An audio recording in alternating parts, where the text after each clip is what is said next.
In diesem Video zeige ich dir die Basslinie von dem absoluten Klassiker Stand By Me von Benny King. Ich zeige dir, mit welchem Fingersatz ich das spiele, siehst die Tabs und die Noten dazu. Ich zeige dir aber noch mehr. Und zwar zeige ich dir, wie du eigene Basslinien dazu spielen kannst, beziehungsweise Fills spielen, ohne ständig raten zu müssen, welche Töne denn passen. Und ich zeige dir ein paar Übungen, wie du die Theorie in der Praxis anwenden kannst und das Ganze auch für ganz, ganz viele andere Songs genauso verwenden kannst. Denn die Akkorde von Stand By Me, die kommen ganz, ganz oft in vielen verschiedenen Songs vor. Erst die Basslinie, danach dann die Erklärung, kannst unten auch mit den Kapiteln direkt nach hinten springen, um da schon mal so ein bisschen zu verstehen, was ich denn mache.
Stand By Me, Benny King, absoluter Soul-Klassiker, eigentlich eine Basslinie.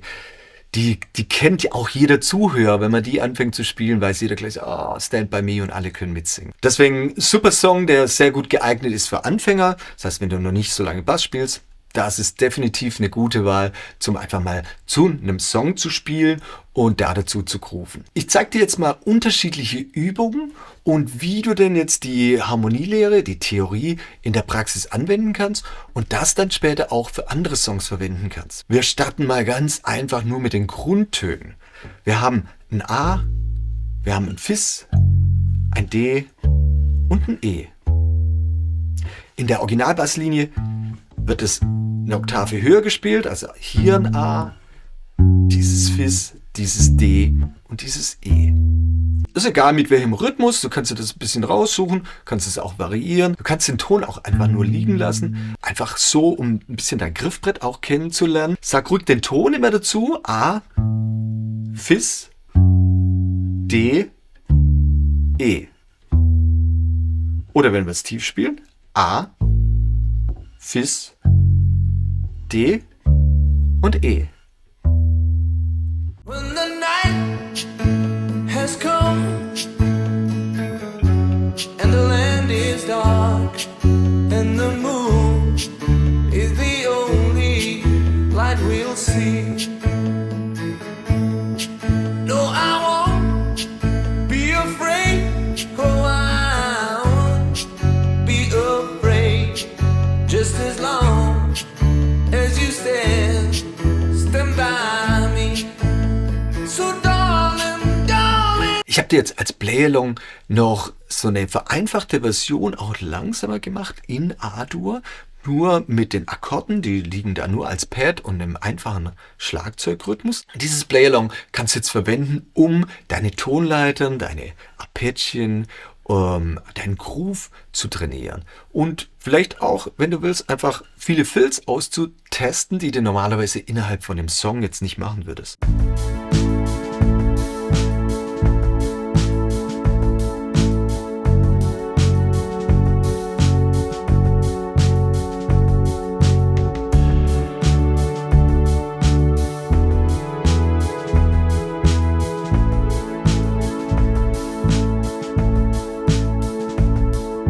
Die nächste Stufe, das nächste Level, wäre jetzt mit Dreiklängen dazu zu spielen. Wir haben als ersten Akkord einen A-Dur-Akkord.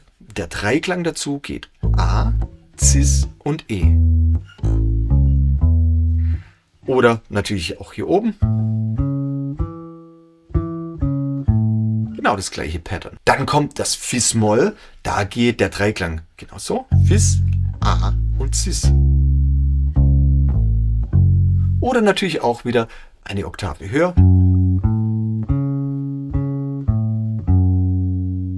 Kommen wir zum D, der nächste Akkord. D-Dur wieder, Dreiklang, gleich wie beim A. Übrigens ein anderes Pattern, falls du das schon so gut kennst, sind genau die gleichen Töne. D, Fis, A, D, Fis, A. Kommen wir zum E. Oder hier kannst du zum Beispiel auch die Leerseite verwenden. Auch wieder die gleichen Töne. E, Gis, E, B, Gis, E. Verwende übrigens die internationale Bezeichnung B anstatt unser deutsches H.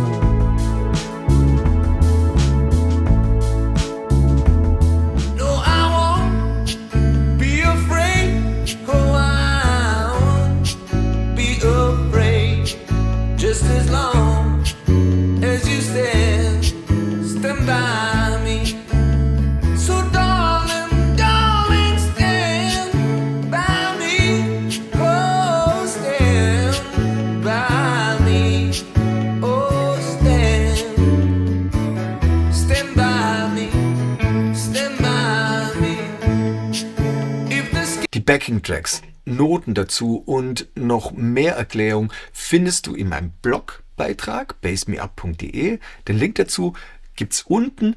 Das Playalong ganz am Anfang ist übrigens von Tomplay, eine wirklich, finde ich, super coole App, mit der man klasse Songs üben kann und auch noch viel mehr. In meinem YouTube-Kanal findest du da dazu auch noch ein Video, wo ich Tomplay als solches nochmal erkläre. So, wenn du die Dreiklänge dazu spielen kannst, dann kommt als nächste Stufe der Vierklang. Als ersten Akkord haben wir ein A Major 7, große Septime zur Oktave.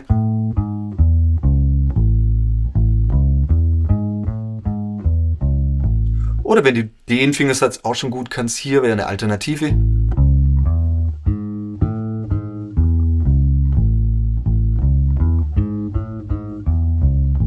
Denk auch dran, das kann natürlich auch noch tiefer gehen. Also die Tonleiter hört ja hier jetzt nicht auf.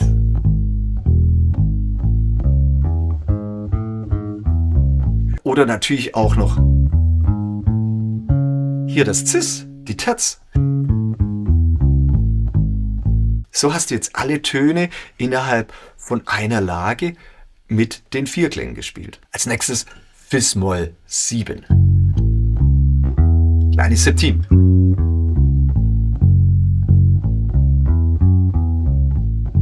Oder hier natürlich auch wieder mit dem tiefen, kleines Septime und hoch zur kleinen Terz.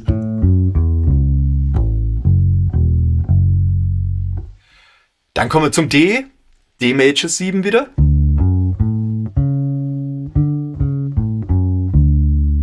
Auch hier könnten wir wieder tiefer spielen.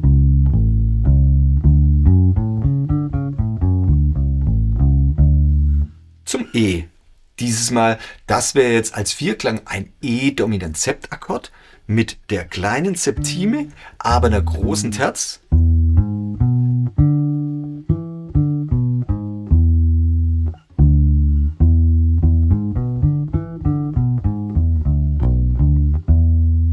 Und dann kommen wir wieder zurück zum A, wie wir vorhin schon hatten.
So, das waren jetzt die Vierklänge.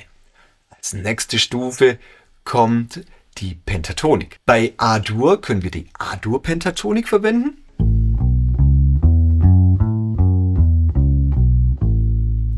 Bei Fis die Fis-Moll-Pentatonik.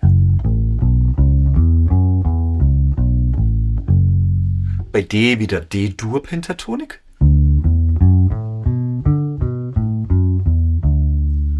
Und bei E auch wieder die E-Dur-Pentatonik.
Jetzt hatten wir Grundton, Dreiklang, Vierklang, Pentatonik. Die nächste Stufe sind die Tonleitern, die Kirchentonleitern oder auch Modes im Englischen genannt. Wir befinden uns in der Tonart A-Dur. Das heißt, die Töne der A-Dur-Tonleiter gehen so: A, B, Cis, D, E, Fis, Gis und A. Die brauchst du jetzt auch immer wieder, um zu verstehen, was ich denn genau mache mit der Basslinie. Hier starten wir bei A, ist die erste Stufe in der Tonart. Deswegen haben wir hier die Tonleiter ionisch, die geht so.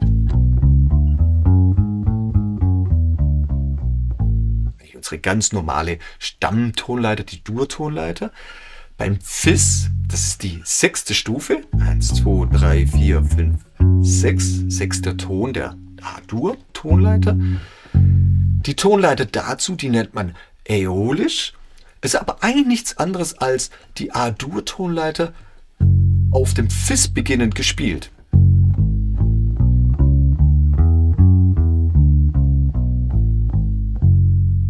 Vielleicht mal kurz, dass du siehst, dass es wirklich genau die gleichen Töne sind. Ich spiele gehe jetzt hier in die A-Dur-Tonleiter über.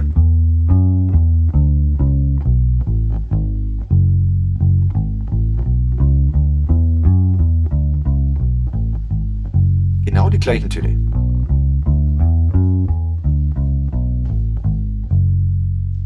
Dann kommen wir zum D. Das ist die 4. Stufe, auch Subdominante genannt. Da passt die lydische Tonleiter. Auch hier wieder sind die gleichen Basistöne von der A-Dur, nur wir starten auf einem anderen Startton, auf einem anderen Modus, deswegen Modes. Wir haben die lydische Tonleiter.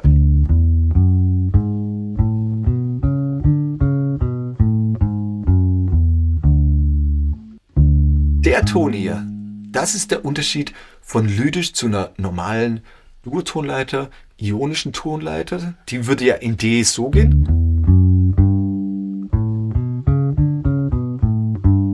Vierte Ton der Tonleiter. Bei lydisch ist der einen Halbton höher. Und das kommt, weil wir ja die Töne der A-Dur-Tonleiter verwenden. Da ist der Ton drin und nicht der. Deswegen lydisch mit einer übermäßigen Quarte. Als nächster Akkord kommt E, das ist die 5. Stufe, 1, 2, 3, 4, 5 der A-Dur Stufenharmonik. Die Tonleiter dazu nennt man mixolydisch. Die unterscheidet sich jetzt wiederum von der normalen Dur-Tonleiter, Stammtonleiter durch die 7. Stufe. Die ist hier jetzt ein Halbton tiefer, das ist eine kleine Septim.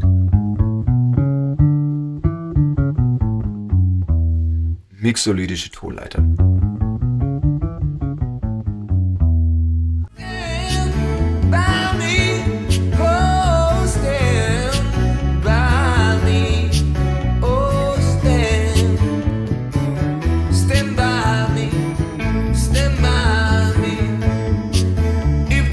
So, und wenn ich jetzt die Töne von den Tonleitern für meine Basslinie verwende, dann hört sich das beispielsweise so an.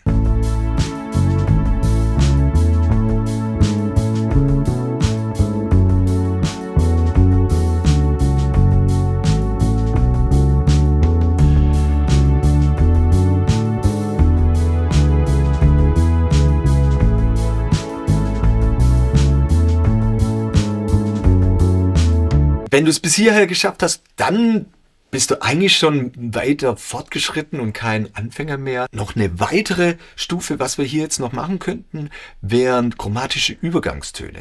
Das heißt, wir verwenden nicht nur Töne von der Tonleiter, Pentatonik oder von den Arpeggien, also von den Akkordtönen, die Dreiklänge und Vierklänge, sondern wir bauen jetzt noch chromatische Übergangstöne ein und erzeugen da ein bisschen mehr Spannung, machen das Ganze vielleicht ein kleines bisschen bluesiger auch und interessanter.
zusätzlich noch in einer anderen Tonart, und zwar in G-Dur. Also wenn du das in A-Dur gut kannst, dann transponier das alles nach G.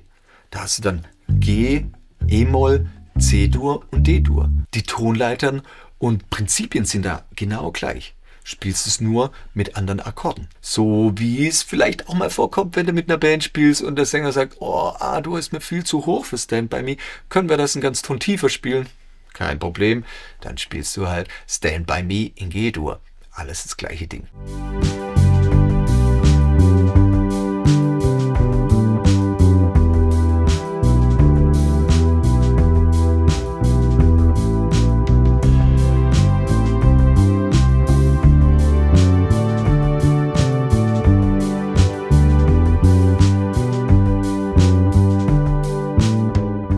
Die Akkordverbindungen, die wir hier haben, die 1, 6, Moll, 4, Dur, 5 Dur, 1, 6, 4, 5, die kommt übrigens in wahnsinnig vielen Songs vor. Es lohnt sich also, damit viel rum zu experimentieren und die wirklich gut drauf zu haben, weil dann kannst du automatisch viele andere Songs genauso spielen und die gleichen Techniken, die gleichen Ideen und Prinzipien anzuwenden. Die Backing-Tracks zum Üben, die gibt es übrigens in meinem Bandcamp-Account. Da kannst du dir anhören oder auch runterladen. Den Link dazu findest du auch unten in der Beschreibung bzw. in dem Blogbeitrag. Das war's schon wieder. Ich hoffe, dir hat das ein bisschen mehr geholfen, als nur die einfache Stand-By-Me-Basslinie zu lernen, sondern ein paar Anregungen geben, wie du das dann ein bisschen aufpeppen kannst. Wenn es dir gefallen hat, vergiss nicht, unten den Kanal zu abonnieren, Glocke einzuschalten, dass du immer erinnert wirst, wenn es einen neuen Beitrag gibt.